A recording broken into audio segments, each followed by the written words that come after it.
2026년 월드컵, 대한민국에 역대급 꿀조가 주어졌다는 소식에 다들 와, 이건 됐다 하고 환호하셨죠? 그런데 말이죠. 저는 그 환호 뒤에 숨겨진 어쩌면 좀 소름 돋는 경고 메시지를 발견했습니다. 오늘 모두가 장미꽃길이라고 믿는 그 길에 사실은 어떤 날카로운 가시들이 숨어 있는지 제가 하나하나 까서 보여드리겠습니다.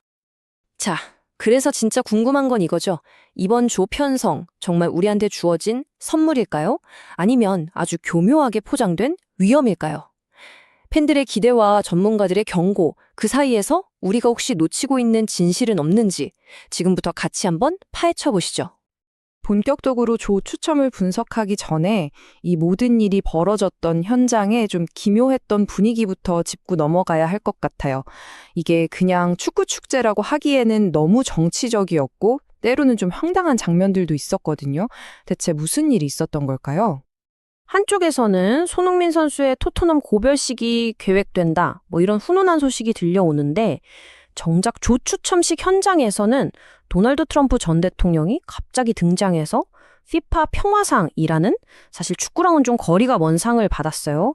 뭐랄까 행사가 너무 길고 정치적인 쇼맨십이 강했다는 비판이 나올 정도로 축구 자체에 온전히 집중하기는 힘든 그런 어수선한 분위기였다는 거죠.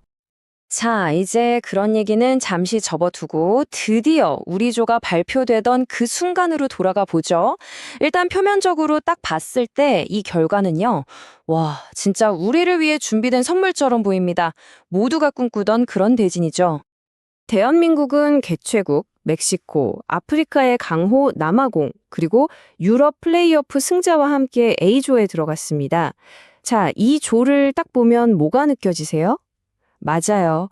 그 이름만 들어도 숨이 턱 막히는 브라질, 스페인, 프랑스 이런 우승 후보가 안 보인다는 겁니다. 사실 이번 월드컵 전체의 12개 조 중에서 압도적인 최강팀이 없는, 그러니까 소위 해볼 만한 조는 딱 3개뿐이었어요. 확률로 따지면 25%죠. 대한민국이 바로 그 좁은 문을 통과해서 최고의 자리를 차지한 겁니다. 이건 정말 엄청난 행운이에요. 그러니까 팬들 사이에서 안도의 한숨이 터져 나올 수밖에요. 야, 최악은 피했다.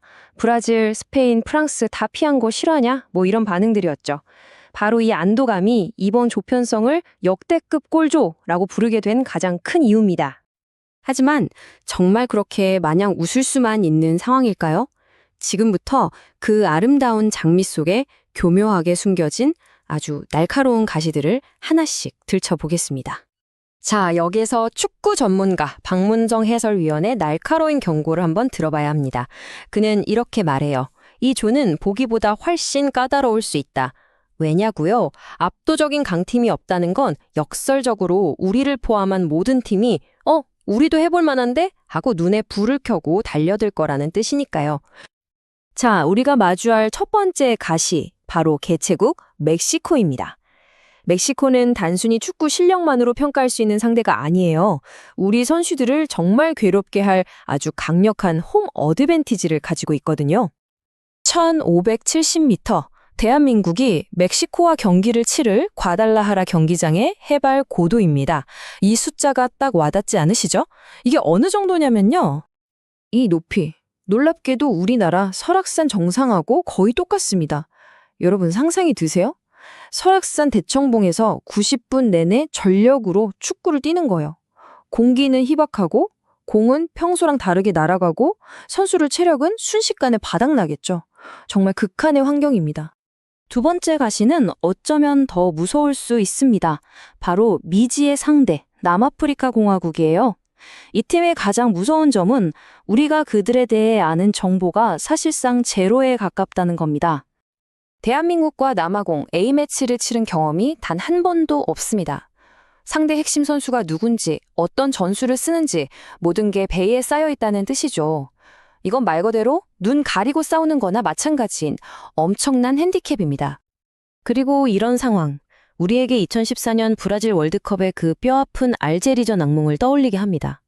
그때도 우리가 정보가 부족했던 상대를 좀 얕봤다가 충격적인 2대4 대패를 당했잖아요. 미지의 상대가 얼마나 무서운 칼날을 숨기고 있는지 우리는 이미 한번 호되게 경험했습니다. 마지막 세 번째 가시.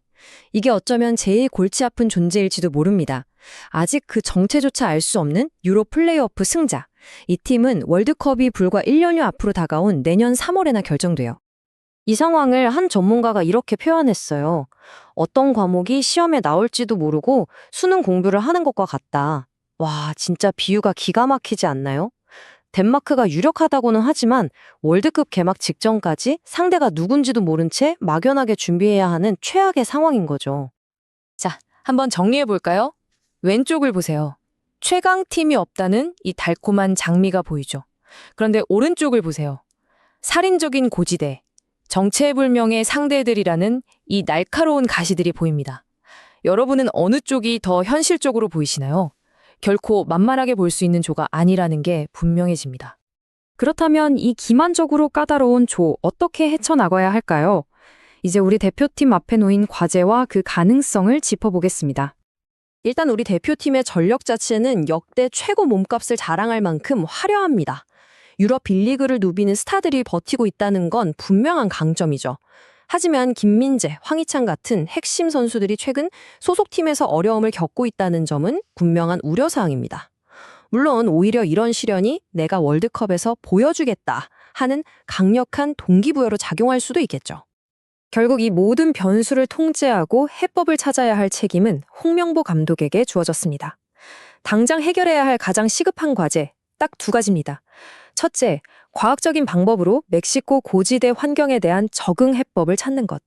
그리고 둘째, 최적의 베이스 캠프를 확보해서 우리 선수들이 경기 외적인 문제로 힘들어하지 않도록 만드는 겁니다. 결국 질문은 다시 처음으로 돌아옵니다. 과연 대한민국 대표팀은 이 아름다운 장미를 성공적으로 꺾을까요? 아니면 그 속에 숨겨진 날카로운 가시에 찔리게 될까요? 그 결과는 그라운드가 아닌 바로 지금 이 순간의 치밀한 준비에 달려 있을 겁니다.